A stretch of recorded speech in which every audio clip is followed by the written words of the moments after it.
Good morning. I'm Judy Terzotis, President and Publisher of the Times-Picayune, The Advocate, and the Acadiana Advocate. And welcome to the Fall Economic Outlook series. Everywhere you go, it seems people are talking about the economy and how it's impacting their daily lives. Today's panel will cover those topics that are front of mind for all of us as we look forward to the holiday season and 2023. Thank you for watching. Good morning. I'm Fred Kalmbach, Managing Editor of The Advocate, and welcome to our Fall Economic Outlook Summit.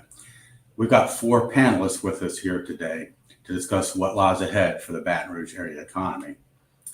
Now let me introduce Tim Boone, our business editor, who will help lead the discussion. We'll start with a presentation that puts numbers to the social and economic forces driving our area economy. Then we'll move into our panel discussion with experts in real estate, the petrochemical industry, redevelopment, and healthcare. First, I'd like to thank our sponsor, AARP, who is making this possible. And before we move on, we have a message from them. AARP is the nation's largest nonprofit, nonpartisan organization dedicated to empowering people to choose how they live as they age. We work to strengthen communities and advocate for what matters most to families, with a focus on health security, financial stability, and personal fulfillment. Here in Louisiana, we know inflation and the rising cost of insurance, electricity, and gas have hit your pocketbook hard. That's why we're pleased to sponsor today's Economic Summit with The Advocate. Having information about the current economic climate and what's to come is important for families and businesses to protect their finances and plan for the future. We hope you enjoyed today's discussion and connect with us online at aarp.org for more ways to protect your money.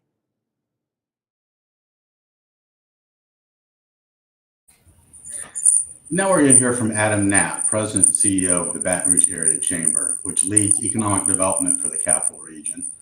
Adam's going to give us a snapshot of economic activity, then we'll move on to our panel discussion. So Adam, if you could share your screen with us, we'll get started. That's great. Thanks, Fred, and thanks to The Advocate for putting this together. We're excited to be included and share some news about what's going on in the economy and look forward to the discussion. For those that don't know our organization, BRAC is the Regional Economic Development Organization for the 9-parish Capital Region, funded by the business community to lead economic growth. About a year ago, we stepped back and asked a lot of questions about kind of where economic development is heading. And we call that campaign, which we launched in January of this year, the Bring It strategy. And there are 4 big overarching components to our work. I invite folks to go to our website, brac.org, and learn more about who we are as an organization and the work that we're doing. Really, the biggest shift that we see in our work is that economic development is first and foremost driven by talent. And you're going to see a lot of that in the slides that I'm going to go through in just a minute. If we can get those added, we'll start kind of talking you through those in just a moment. So that's the organization overview. Before I also say that, if you're interested in economic data, we don't want you to be bored or missing out on all the amount of information we have. Annually, we do an economic impact analysis, a really deep overview that comes out in December. So look for that in a few months. And then monthly, we put out a snapshot of data on the Baton Rouge area economy. Our monthly economic indicators dashboard, which you can find on our website or subscribe. Invite you to share with that and learn more about this information. Of course, you can also reach out to our team. We do custom economic research for folks all the time. And that's something we're happy to do if there are questions you need answered specifically for your company. So what's been happening in economic development this year? Well, you can see in the data here, we've seen already this calendar year 15 economic development project wins worth almost $2.5 billion of committed capital investments and 600 almost new permanent jobs in the Capital Region.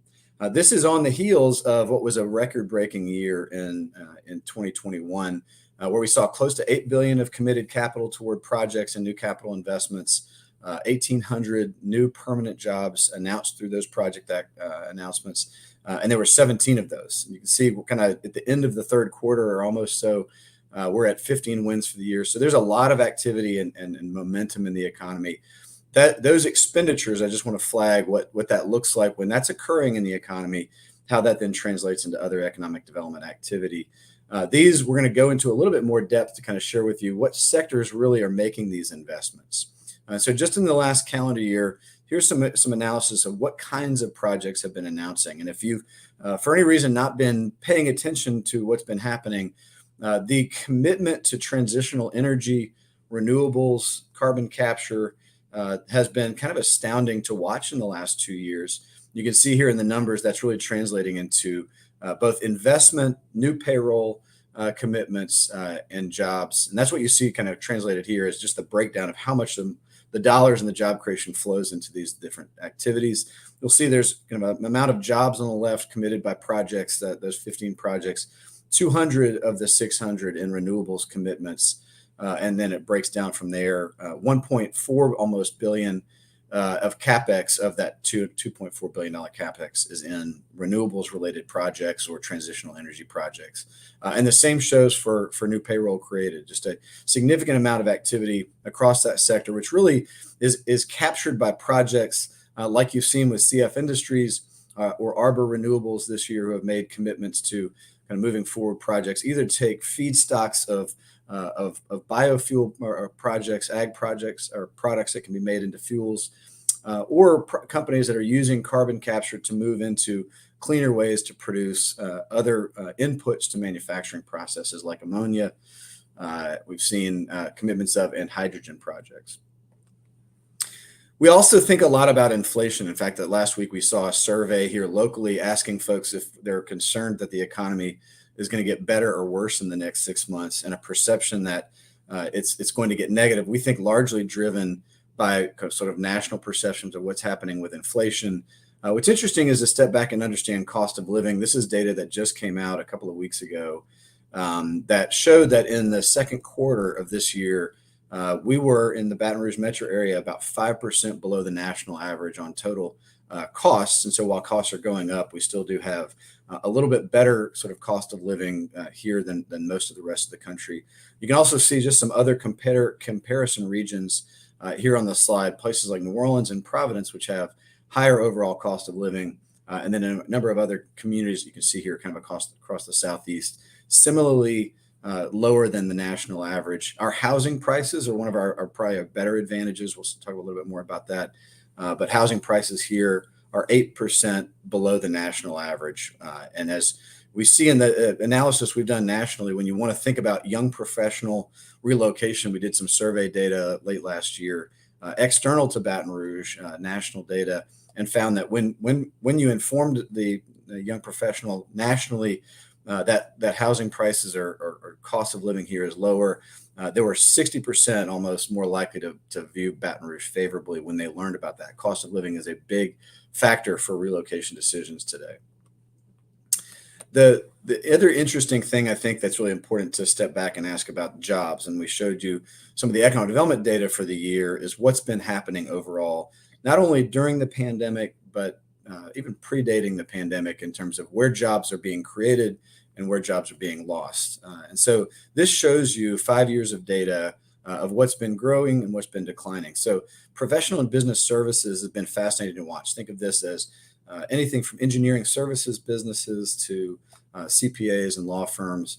The activity of these services are not only provided in the local market, but exported around the country or around the world. And that sector has grown by almost 6,000 jobs in the last 5 years. These are high-end positions. Compensation is pretty high in those roles. We've also seen, I know CEO of Baton Rouge General is going to be with us in a moment, growth in education and healthcare services, about 4,000 almost new jobs in that sector. Growth in manufacturing, which had seen national declines, has been making a move upward as well.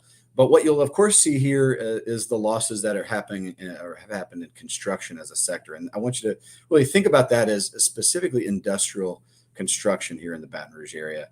Since the pandemic, if that's almost 12,000 jobs, 8,000 of those were really lost since March of 2020. And that is not only really pandemic related, but just shifts that have happened in the overall industrial sector in terms of investment. And so when we show you what's been happening in the overall data for job announcements on those first two slides and how much new committed capital toward investment projects were out there, it has the potential to create over the next few years substantial amounts of hiring that can come back, and probably seeing that in construction is something hopefully that Connie Fabry from from Gabriel is going to be able to speak to in a few minutes. What I want to talk about is what is happening in overall non-farm jobs. And you'll see that last bullet is about the fact that total non-farm jobs are down. What's interesting is whether that's really relevant as much as we sometimes think it is. This little what looks like a heart monitor line is actually showing you the trend of non-farm jobs and employment over that 5-year period that we just referred to. So you can actually see the non-farm job is that darker line. It was rising before the pandemic, plummets in March and April of 2020, and then rises up again to what it now is about 395,000 non-farm jobs in the Baton Rouge area, which is really a way that they track overall jobs. But interestingly, when you look at total employment, which is a different number, it's actually now at near record highs of total employment. And the reason for that, you can see a few examples of that, is that the non-farm job numbers don't count self-employed workers. They don't necessarily count the remote work activity. And so some of those things that are showing up more as a trend in the overall economy, those are reflected in what you see in that light blue line. And that growth has been continuing upward.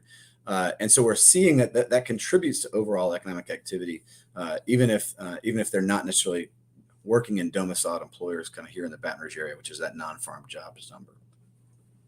The other thing that I think is really important, and I spoke to this a second ago, is to understand what's been happening. And we've been pointing this out for a while now in overall labor market issues. If you ask almost any employer, small business, mid-sized business, or large, talent remains a massive issue. And I hope we can get into that. This probably shows best what that talent mismatch is. And so the bar graph you see on the bottom shows you the data on unemployment in Baton Rouge. These are folks who are registered for unemployment, actively interviewed to be seeking work, wanting to get reemployed.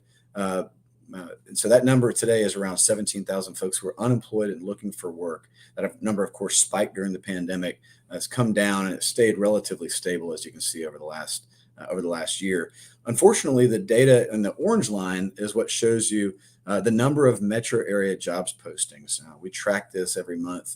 And so there's really this big difference of the number of postings, folks looking for workers, and the difference of what it was for those that are actually looking for work. So that mismatch of available talent is one that's been persistent, unfortunately, in the economy. You can see that trend is one that we'll probably get into, significant for things like registered nurses. Folks working in retail or retail supervisors are the ones that show up as the most in-demand occupations on the data sets that we've been studying. We actually launched earlier this year BR Works, which is online at br.works. If you want to find jobs or encourage folks to look for jobs, all of the available postings, we scrape those nightly on a service we subscribe to, and then repost those so that local job seekers can find all the available open opportunities in the Baton Rouge area across the spectrum of job opportunities. And if you're looking for upskilling or training and want to see if you could get a skill that you don't currently have, where you could get that option from our local providers or online providers where you can actually register for short-term or long-term training to add skills to your abilities and then maybe upskill into new employment. The other thing that I'm referred to is in that inflation data earlier is what's been happening in housing. And we thought this would be valuable to help everybody understand, especially if you're thinking about selling your home or not. Housing prices since before the pandemic have gone up since 2019 by about $50,000 across the Baton Rouge area. And that orange line shows you the inventory of available houses that are being sold. And so at the same time as you've seen so this decline of inventory, although it's now been going up, it's doubled since March of this year. It's been dropping. During that same period, we've seen a lot more interest, and as kind of supply has waned, you've been able to see that that's definitely affecting prices across the economy. And that also represents asset value and income gain and wealth creation across the Baton Rouge area as well. The last thing I'll just mention here is if you are interested in really digging into different data set points about Baton Rouge, we invite you to look at BR by the Numbers. You can register at you can subscribe brbythenumbers.substack.com. Weekly, our business intelligence and research staff will put out information on talent migration, on bus ridership data that we've been able to scour, looking at the music scene and the availability of concerts, or diversity and inclusion, economic inclusion data. It's a wealth of information. There's short little snapshot data points on what's happening in the economy to try to drill a little bit deeper into it and understand better what's going on. Hopefully you'll have some information that's helpful for you in this.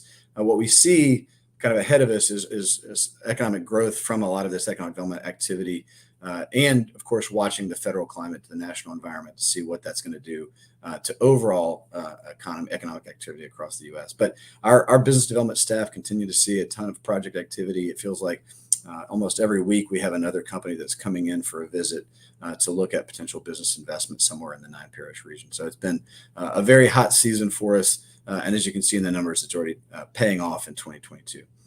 So that's our update. Wanted to give you, if there's questions, hopefully we can address those in a moment. Thank you.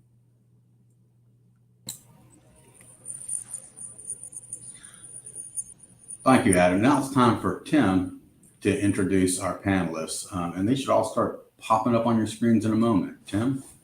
Hey, everyone. Our first panelist is Kendra Novak, president-elect of the Greater Baton Rouge Association of Realtors and broker-owner of Novak Realty. Our second panelist is Connie Fabre, president of the Greater Baton Rouge Industry Alliance. And our third panelist is Edgardo Tenario, president and CEO of Baton Rouge General. Thanks, everyone, for joining us. I'm going to start off talking to Kendra. And my first question is, how is Baton Rouge's residential real estate market shaping up for the rest of the year? Good morning. Can you hear me okay? Yes, ma'am. Well, we think it's shaping up pretty well as far as East Baton Rouge Parish specifically is concerned.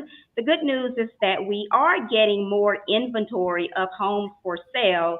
So supply has increased to about 2.2 months of supply, and which is still not quite enough to get us to a healthy supply, but it is up about 29% from 2021 last year. So kind of steadily making its way back to more houses to be able to choose from. All right. Thanks a lot, Kendra. Our second question is for Connie Fabre. And what's the outlook for the petrochemical and oil and gas sectors in Baton Rouge and for the rest of the state? Okay, thank you very much. The outlook is kind of a mixed bag right now. So in the short term, there's been a pullback this year due to a number of factors, which I think we're going to talk about a little bit more. But we put out an economic forecast from our plant managers and each quarter. And last quarter, it was at a 93, and this time it's at an 85. So definitely there's a little bit of trepidation, but actually it's not all a bad news story at all. The answers that we look for are you increasing capital investment? Are you increasing hiring, or are things staying the same, or are they decreasing? So most of the answers coming back are that, hey, things are just the same. And so that's not all bad news. So that can make the index come down. But in the long term, there is a lot of activity expected. There are quite a few projects that have been announced, a lot in the renewables area, and it's in the multi-billions. So we expect there to be a lot of activity in the 3 to 5 year time frame. But in the near term, there's a lot of uncertainty with the energy prices, with logistics and labor supply and things like that. So it's still a pretty good news story. All right. Thanks a lot. And finally, we get to Edgardo. And we've seen a lot of changes over here lately with new CEOs at Our Lady of the Lake, Women's Hospital, the Spine Hospital, and Ochsner, and Mary Bird Perkins' deal with One Oncology and with Baton Rouge General. How will those moves affect the market moving forward? Well, the first thing is to realize that changes in CEO, sometimes as CEO, we would like to think that we have a huge impact, but the reality is that all of our organizations in this market have long-standing tradition with their own culture, and the impact of a CEO is minimal, at least in the short run. Long term, maybe some of those changes in CEOs may have a larger effect. But I think we live within within an environment that is national in nature, even though the delivery of healthcare is very local. And some of the trends that we're seeing nationally are affecting us. For instance, a lot of independent groups, physician groups, are rolling up to private equity. That has a significant impact on how the referral patterns and the delivery of care by those physicians take place. We have seen disruptors like Amazon getting into healthcare. They just bought a company called PillPack a couple of years ago. They're going to disrupt the delivery of medicines in this community. We saw CVS buy Aetna insurance company, and just recently they bought a large group of physicians called Signify Health.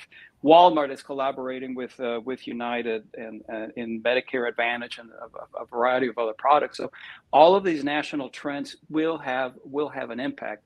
While we believe that healthcare delivery is local, and while all of us are, and particularly the general, are well suited to address those challenges, again, we don't live in a vacuum, and I think those changes will eventually have an impact. Overall, I think positive. I think many of these changes are enhancing competition. And as a patient, that's what you want. And as an employer, that's what you want. You want the ability to have choices in terms of insurance companies for your and health benefits for your employees. And as a patient, have a choice in terms of delivery of healthcare, choice of physicians and choices of hospitals. So I think overall, many of these changes are going to be very positive. And going to add, I had a quick follow-up question with that. Of all those different trends that you mentioned, which one worries you the most, and which one do you think about the most as far as changing how y'all operate, what you do? Well, right now these changes, none of them really. I don't spend a lot of time thinking about it. The one, except for one, and I didn't mention this one, which is workforce development. We will get into that later on. The fact that both on the physician side and the clinical nursing side and other types of clinicians, where we have a mismatch between our demand and the supply. Adam already mentioned that. That one does keep me up at night a lot. And I think that's a challenge that we are facing as a hospital, and then obviously other providers are facing too. all right, and going back to Adam, kind of right now, all the eyes of the country continue to be on inflation. And how have local businesses and consumers felt the effects of inflation? What are some ways you're seeing it kind of show up? Yeah, I think we've been curious if it's going to slow, local spending, not only on the household side, but on the business side. And just it has not yet shown up enormously in the data. And so we're eagerly kind of watching to see how it's going to play out. Unfortunately, it is as it drives up costs for employers as they're facing, not only price increases, but shortages still. Those do slow down the availability of different things that we come to enjoy. It's also, I think, that what you're seeing in the labor market is playing out both to the advantage of the worker, that they see, their earnings going up, but it's also those increases in salaries are also playing out and their effects on inflation as our prices are all going up to reflect it. So it's all kind of tied into those things together. One of the things that we're excited to kind of track is that cost of living data that I showed you earlier. We go out and have staff that participate in tracking that information and then submitting it to national registries to try to make sure that not only we're able to make sure that our local prices are being tracked pretty closely by our team, but also that gives us a chance to know how it matches up. And what you saw in the data is we are still below the national average on overall cost of living. But we're kind of watching that closely because it definitely is one of those things that could spike pretty easily, we think. Thanks. I have a question for Kendra. Have you seen any impact on the changes in FEMA's flood policies on the local real estate market yet? I mean, everybody's been waiting to see how this shakes out. Not a terrible impact. That discussion came about, it's been almost 1 year ago, I'd say, when we were in multiple meetings talking about flood risk 2.0, and it was obviously to help stabilize things, make sure everyone was paying their fair share in flood policy and things like that. And so I haven't seen a terrible impact per se, meaning, any complaints or any issues. They were just basically, and I'm sure everyone knows this, so I'm probably just repeating it, but just changing the parameters from just, okay, you're near a body of water, you're going to be required to pay flood insurance. They added a few other things as far as, has your home ever flooded before? Are you near a body of water? And just other factors that would help kind of stabilize things where I'm not the only one who's paying $2,000 per year in flood insurance where someone else is only paying $900 and things like that. So I haven't heard any complaints, but I will say what I've been able to do is just reach out to a few clients and say, hey, you may want to just get in contact with your insurance provider to see if there can be a reduction in your flood insurance premium because of the FEMA Flood Risk 2.0. You may find it to be very helpful and things like that. But I will say one of the major changes that we were surprised to see was that the paperwork that shows your flood elevation, which is the flood elevation certificate, also was no longer the predominant determining factor of what the flood insurance would be. So it kind of just depends on, what I like to say is what happens today is going to determine what we're going to see next year or 5 years from now. So that flood FEMA 2.0, risk 2.0 really hadn't been discussed until like maybe 12 months ago. So as of right now, I've not seen anything significant from that so far. All right, thanks. Connie, kind of moving on to you. Shell has announced plans that they're going to turn their Convent refinery into a biofuels complex. Do you see any other traditional oil and gas companies kind of following suit in kind of retrofitting facilities to like renewables? Well, not in the same manner. Haven't heard of anything locally where they're going to take a whole plant and repurpose it or completely change it over.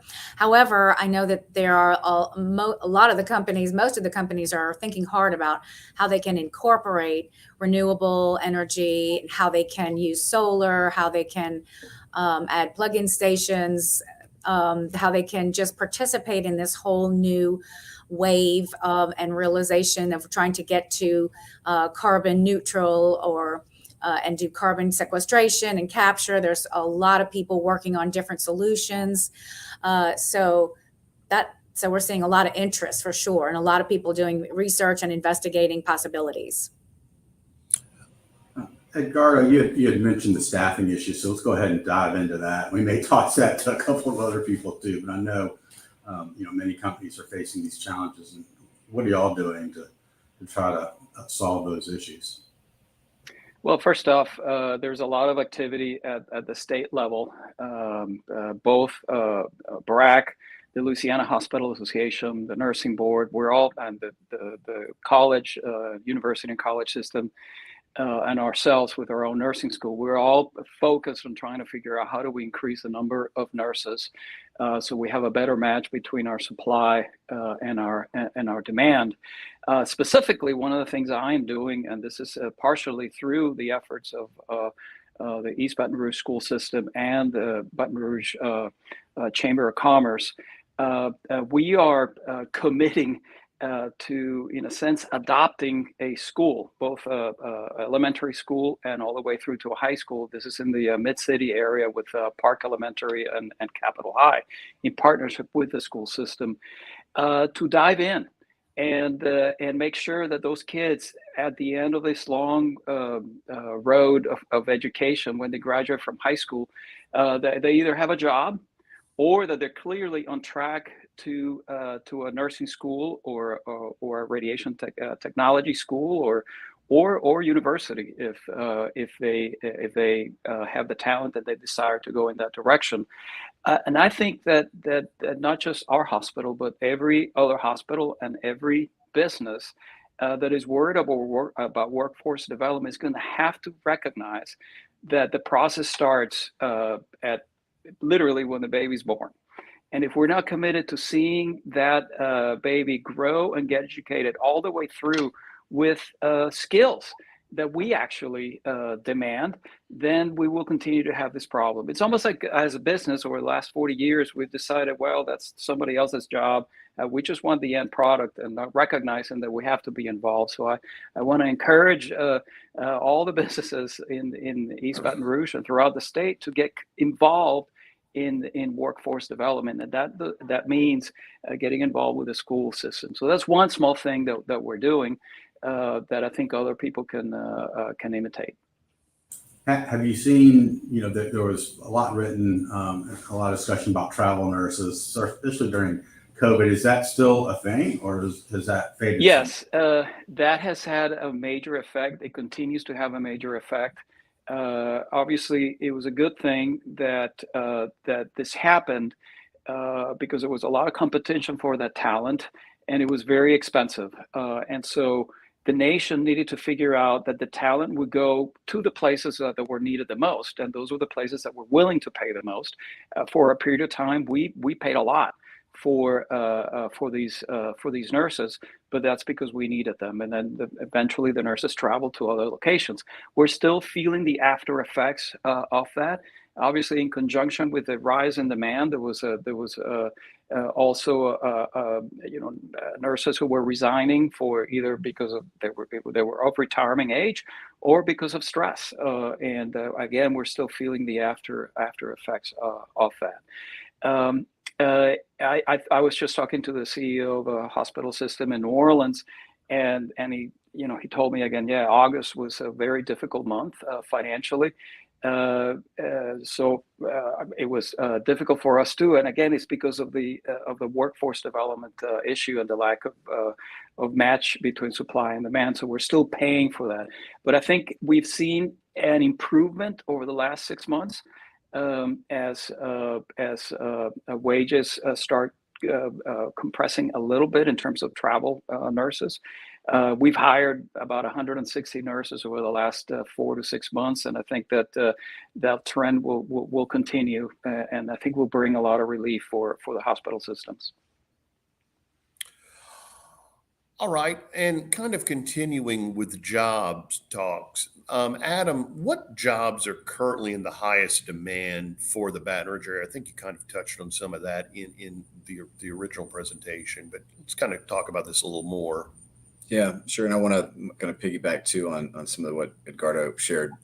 But what we showed earlier in the slides is registered nurses, retail support workers, and those in hospitality. I think those have been where we've seen the highest percentage of pain.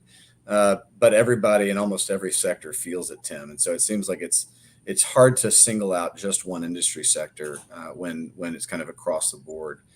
Which is what we've been trying to do, is use BR Works as a vehicle to drive more job seekers back into the labor market who have perhaps become separated from it. We're asking for a lot of other partners to help push in that direction. So I'm going to just highlight kind of 3 areas that we're focused on in our work to try to boost sort of talent strategies and help employers through this and to connect. One is what Edgardo spoke to. This is a pattern of helping, especially the school systems in the metro area, become much better at how they align to the needs of the economy and business and industry across the parishes. And so we will launch something called the Talent Action Collaborative, which is really industry-driven collaboration with education to try to boost that activity. And there's a seat at the table for literally any employer to have a seat in helping us make this connection happen for their industries, for their companies, and for the students to have a path into meaningful careers. There probably are 50% of any given school district's high school graduates who aren't going on to a 4-year degree. And those are students you can help work with today to look for meaningful pathways into careers. In just East Baton Rouge, if you had a graduating class of around 3,000 kids, you're thinking about 1,000 to 1,500 kids you potentially are talking about every year to go and engage with. How do you make that happen is what is really fascinating. And so we're seeing trends of employers like Baton Rouge General across the board trying to find ways that they're engaging with 9th graders, 10th graders, 11th graders on a track to what we saw just announced recently in the Advocate was Students, we had about 150 students this year who have been picked up by employers for paid school year internships so that they're actually getting workplace experiences while they're learning about, meaningful ways to put their education to work. The second big thing we've pointed out is there are 55,000 students in higher education here in Baton Rouge. And while that's an advantage, how you actually engage and recruit those students is a big question we've always been fascinated by with employers. You can download and use an app called Handshake to recruit talent coming out of universities to either internships while they're in college, whether they're at community college or a four-year program, or to recruit them as graduates. And it's free for employers to get on Handshake and use the app. And I'm encouraging HR folks all the time to use that tool. And then the third big thing is that there's a great opportunity here for us to see in-migration of talent into the Baton Rouge area economy. And so we expect over the next year to really building out a talent recruitment strategy. We already support employers who are recruiting candidates that are not from Louisiana. We help them support kind of how do you recruit that person, sell them on quality of life. So we do a lot of work with that. But we expect to boost that activity over the next few years. Those are just three examples. On healthcare, we're excited to see Baton Rouge is going to have a new nursing college to what Edgardo was speaking about the shortage at BRCC. But it's years in the future to get built. And so we have a lot of short-term demand to try to work with while we try to put in place some long-term solutions like that one. Kendra, I got a question for you about interest rates. I think there were a lot of, there was a lot of concern when they started to creep up that first-time home buyers might be priced out. Have you seen that happen? And what have been the effects of these of concerns over interest rates, rising interest rates? So I don't think that they are priced out at all right now. I just think that everyone wants to go back to the 2%, the 4% interest rates, and those days are just over. And according to usafacts.org, in 2021, the average interest rate for a 30-year fixed rate mortgage was 2.96%. Obviously, today we're in the 6% range closer this week, just generally somewhere around that. However, for us in the real estate industry, 6% is still very, very amazing when compared to interest rates at one time were 14, 15, 18%. So for us, 6% is very good. However, obviously, when you compare a $240,000 home at a 6% interest rate, your monthly payments are going to be quite different from a 2% or a 3% interest rate.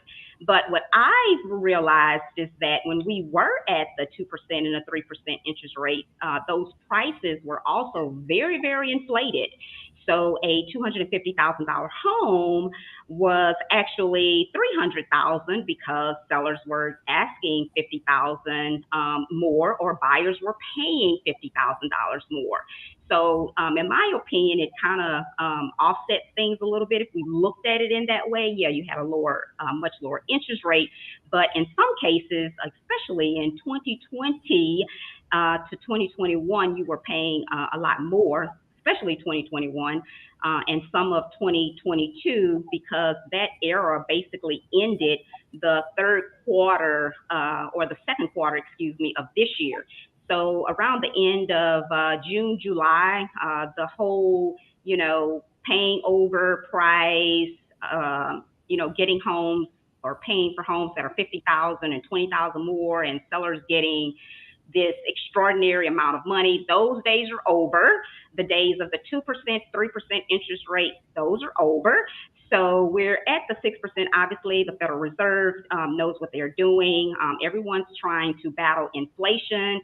So my thing for any first-time home buyer is that just look at your own personal situation. Do you have a need? Do you have a need? Also, for first-time home buyers, I would say to them, you could possibly be paying more in rent than you would be paying for a mortgage, even at a 6% interest rate. So I don't think that it's pricing them out at all.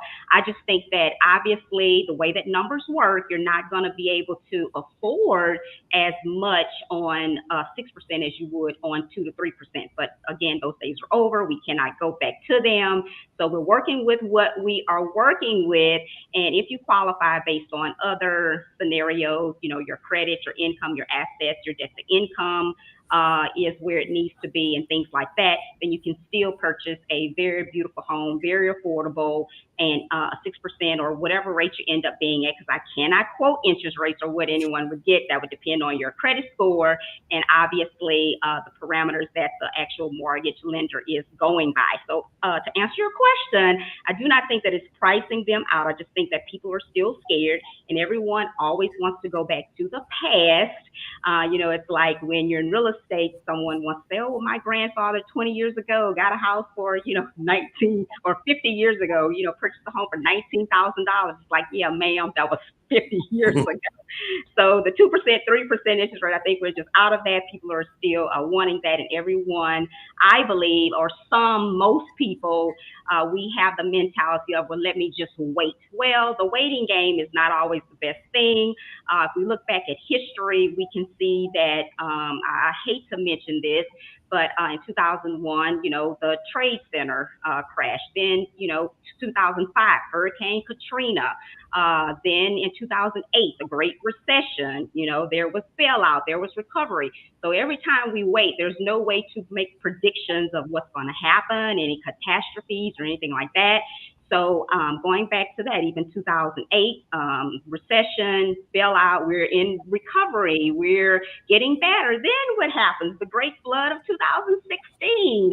And then, you know, everything's fine there. And then here comes coronavirus in 2020. So I would just like to encourage everyone to just look at your own personal situation, your own circumstance. Do you have a need? Are you ready? Are you willing? And are you able? Because you cannot accurately or always accurately time the market nor predict what is going to happen. So that would be my answer, my suggestion. All right, Connie, we kind of touched on this a little earlier, but how is the volatility in the energy market caused by the war in Ukraine and other factors, how is it affecting the chemical industry in Louisiana? Okay, so the most used raw material that goes into industry is natural gas. And there has been inflation in that price, but not nearly as much as what has been going on with the oil prices. And so I'd say for the bulk of things, the companies are managing it okay, although this, you know, the inflation is not fun.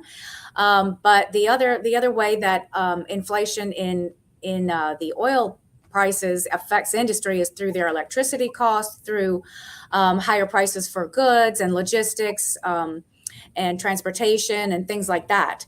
And so in our last survey, we didn't see anybody saying that logistics was an issue anymore. But obviously the pullback in the economy here in the last quarter is certainly an evident of the price changes in the energy markets. Connie, real quickly, I wanted to kind of toss the staffing issue to you and your industry. What are you seeing in the petrochemical industry as far as hiring and employment? All right, so despite Adam's very interesting graph, something to understand is the period that you showed there from 2013 to 2018 represented the largest industrial bubble of increase in construction, industrial construction in 40, 50 years. So we're coming off of that in the years after 2018. However, industry is forecasting another bubble of similar nature that's going to be happening in the next 3 to 20 year time frame. And they've actually tasked us with trying to get a better handle on a forecast so that our educational institutions and our state and our providers can be better prepared. And so industry can be better prepared, because right now there are, just in the renewables type of projects, there's almost $20 billion that's been announced or is in the planning stages. And there's 5 other huge ones with carbon sequestration and so forth that's being planned around the state. And renewables also rely on the petrochemical industry, such as production of windmills, solar farms, and electric cars. They're using petrochemicals. So the outlook is good long term. And so industrial construction in this region is going to be very strong for the long term. And we're seeing that very similar kind of gap where there are the jobs and the skills are needed, but then the people are not available. So especially for skilled construction jobs, the demand is very strong, as well as for plant operators and chemical engineers especially. So demand is still very strong, even though we might have just a little pullback right now and due to the recession and so forth. But most of the markets are still marching forward, and things are looking good. So the demand for skilled crafts and these other people is very high. Okay, and Edgardo, how has COVID permanently changed the way that medical care is being provided? Oh my goodness. I guess there's a silver lining to everything, and there was also a lot of bad stuff happening. And again, I want to reemphasize, we don't live in a bubble. Bad federal policy has impact locally, and I can't think of a worse set of federal policies as how we reacted to COVID, with a few exceptions. But I want to start with the obvious that we've been talking about. When you pay people to not work, they will not work, and they will stay off of the workforce. That happened. When you print money and that money circulates, you get inflation, and that just we're going through that right now. And when that happens, the Fed, with all due respect to Kendra, I don't know that the Fed knows what they're doing, but they printed all the money, it started circulating, created inflation, and now all of a sudden they go, oh my gosh, we have inflation. What do we do? Well, you gotta stop printing money, which means that interest rates are going to go up, and that's going to cause a recession. I don't believe there's going to be a soft landing, and that's another horrible thing that we're going to have to go through. They will continue to tighten the monetary policy until we cool off the economy, and it's the late 70s and early 80s all over again. And interest rates are going to go to 15% and above until things calm down, and that's going to have horrible impact on everyone. So that's on the bad side on the economy. Then you have all the healthcare issues. We closed the school systems. These kids that were taught remotely and were away from the school system are behind. All the studies are starting to come out. That is going to be a terrible impact on our economy. And then we have the increase in violence, domestic violence and so forth. That happened also because of bad federal policy. And then people stopped going to their doctor. They didn't get their screenings. And so from a healthcare perspective, we'll start seeing additional cancers and additional mortality that is not COVID related. It is related to the fact that people stayed away from the healthcare system. So that's on the negative side. On the positive side, a lot of positive things happened. We experimented with a way of delivering care that we didn't have before. A lot of telemedicine, for example. That was a positive impact, particularly for us at the General. COVID allowed us, in conjunction with a partnership with the state of Louisiana and the Department of Health, to reopen the emergency room and the acute care facility at Mid-City. And that is continuing. So that was a very positive impact. That emergency room is now seeing upwards of 50 patients a day. And we have a lot of clinical activity at Mid-City, which was a real positive. So I think long term, the impact was negative and positive, and the hope is that both at the federal level, the state level, and at local level, that we're going to take this as an opportunity to deliver better care for our community. Adam, I'm going to ask you two, because I'm going to add one that kind of stems off what Edgardo said. What was the effects of the COVID era policies, federal policies, in your view, on the local economy, and what do you hear from local business about that. So I want to talk about kind of one aspect of it that folks may not notice or pay attention to or think about, but the ability for remote work to be possible has really, in fascinating ways, especially for professional jobs, changed the nature of a lot of those roles. I alluded to that earlier in some of the information about employment.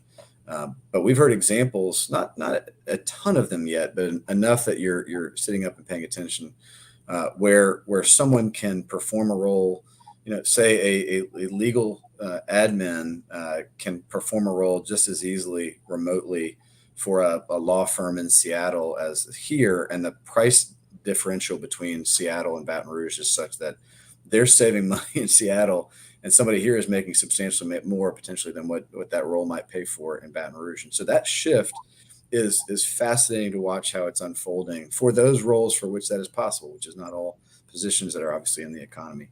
But what that does is it does change the nature of what economic development looks like. And we've been thinking a lot about both talent migration activity that's been happening, where folks have been leaving high cost markets, high tax cost markets, to move back to places or move to places with lower costs, higher quality of life.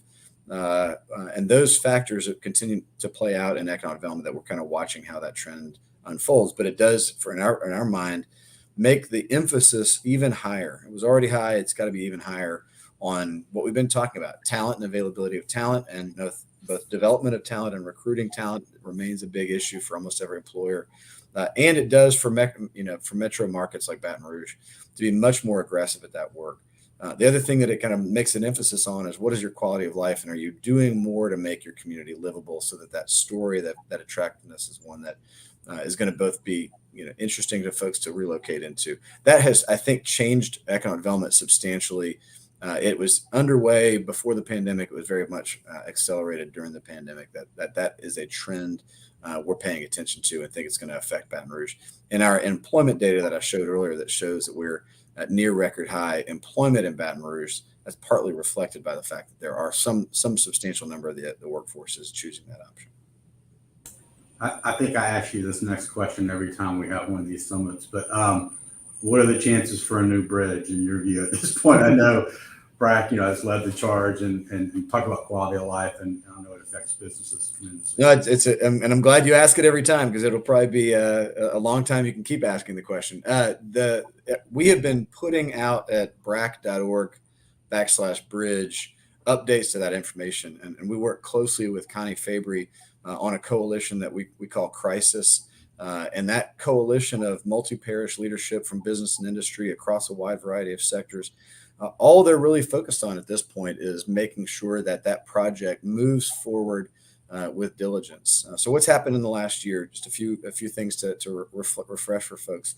The administration and the legislature appropriated $300 million as kind of a down payment toward that project to show that the state is serious. Mostly that's really kind of marketing money, the perspective that gives people awareness that who are those funders that do toll financing for projects, that the state of Louisiana is on the map and ready to look at this multi-billion-dollar project as something that they seriously need to have partners that come in for toll support. So that showed that the state was serious. They also made a commitment of $55 million a year for the next 30 years just to that bridge project. So that could potentially be bonded out as a revenue stream that could generate close to $1 billion, depending on kind of financing costs that you add to that $300 million. So you start to have a substantial amount of resources to make this project real once it gets through environmental review and design build process can go forward. So the next 2 years, we're about 3 months into the environmental review process. They've got to get a federal clearance to be able to build the project. That started back in June. That's now underway for the 3 bridge locations that were announced back in the June timeframe. We're actually going to have and we're closely watching next week, a meeting of the Capital Area Road and Bridge District, which will receive new data we expect on the effectiveness of the bridge project to relieving traffic. So we're kind of keenly watching how that works, trying to make sure that all the politics kind of stay on track for that, as what will be a gubernatorial change coming up next year, that whoever is going to be the next governor stays laser focused on our infrastructure challenges.